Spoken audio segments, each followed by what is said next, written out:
السلام علیکم ناظرین، آج ہم آپ کے لیے ایک بہترین کہانی لے کر آئے ہیں، لیکن کہانی شروع کرنے سے پہلے آپ سے گزارش ہے کہ ویڈیو کو لائک کریں اور چینل کو سبسکرائب کریں۔ ایک عجیب سی رات تھی، مجھے سمجھ نہیں آ رہا تھا میں کیا کروں کیا نہ کروں۔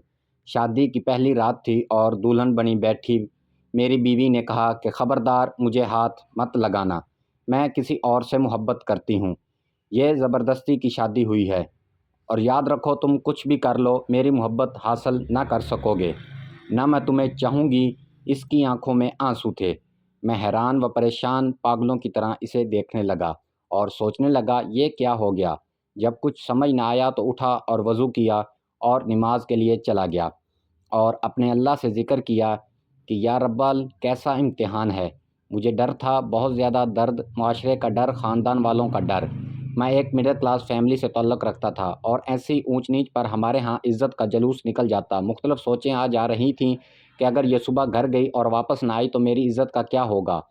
کیا پتہ یہ اپنے گھر میں یہ ہی نہ کہہ دے کہ یہ نامرد ہے، اس سے شادی ختم کروا دو۔ ایک بار تو سوچا کہ زبردستی کرتا ہوں، گناہ نہیں میرے نکاح میں ہے، مگر میرا دل نہیں مانا۔ میں نے اس سے بات کرنا چاہی مگر مجھے گوارا نہ ہوا کہ میں اس عورت کی منت کروں جس نے مجھے یوں ٹھکرا دیا۔ اللہ تعالیٰ سے شکوے شکایتیں کرتا کرتا سو گیا۔ اگر اسے کسی اور سے محبت تھی تو نکاح کے لیے ہاں ہی نہ کرتی یا مجھے ہی بتا دیتی۔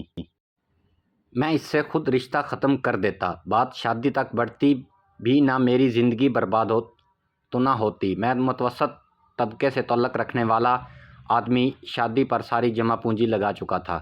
خیر وہ صبح اپنے گھر چلی گئی، کوئی بات نہیں ہوئی۔ 3 دن تک کوئی ہلچل نہیں ہوئی۔ 3 دن بعد اس کی امی کی کال آئی کہ بیٹا تم آئے نہیں اپنی دلہن کو لینے، تو میں لینے چلا گیا۔ میں نے وہاں بھی کوئی بات نہیں کی، ہم واپس گھر آ گئے۔ میری بیوی میرے سامنے تو نہیں، البتہ باہر جا کر یا گھر کی چھت پر جا کر ہر رات کو فون پر کسی سے باتیں کرتی تھی۔ میں نے اس سے پوچھا تک نہیں کہ وہ کس سے باتیں کرتی، کون ہے وہ، بس ایک بار پوچھا تھا کہ اسے طلاق چاہیے، اس نے کہا نہیں۔ اس کا فون پر جو عشق تھا اس کا مجھے کوئی مطلب نہیں تھا۔ 5 ماہ ایسے ہی گزر گئے۔ میں کام سے تھکا ہارا رات گھر میں آتا، کھانا کھاتا باہر سے، اور جب بھی گھر آتا وہ فون پر ہی باتیں کر رہی ہوتی۔ ایک دن اس نے پوچھا ایک بات پوچھوں؟ میں نے کہا پوچھ لو۔ اس نے کہا کہ آپ کو مجھے دیکھ کر طلب نہیں ہوتی؟ میں نے کہا شادی سے پہلے بھی تو کنٹرول ہی تھا، تو تمہیں کیا لگتا ہے کہ اب بھی نہیں ہو سکے گا؟ مگر اس رات بات کچھ اور تھی۔ میں سویا ہوا تھا کہ میرے موبائل کی گھنٹی بجی۔ فون میرے دوست کا تھا۔ اس نے مجھ سے کہا کہ تمہاری بیوی کسی اور مرد کے ساتھ فلانے ہوٹل پر بیٹھی ہے۔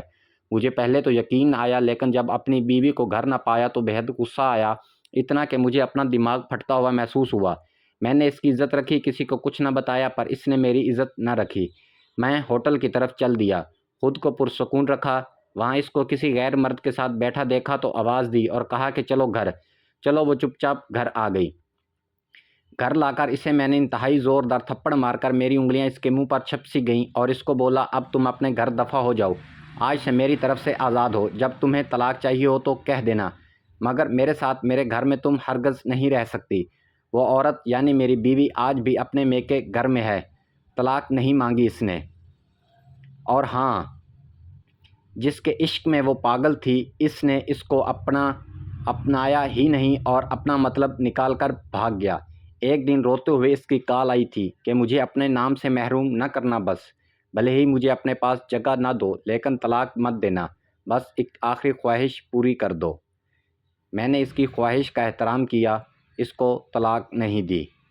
اس کے بعد مجھے 3 سے 4 سال لگے خود کو نارمل انسان بنانے میں، عورت پر یقین کرنے میں کہ ہر عورت ایک جیسی نہیں ہوتی۔ پھر آخر میں نے دوسری عورت سے شادی کر لی۔ ویڈیو کو یہاں تک دیکھنے کا شکریہ۔ آپ سے گزارش ہے کہ ویڈیو کو لائک اور چینل کو سبسکرائب لازمی کریں۔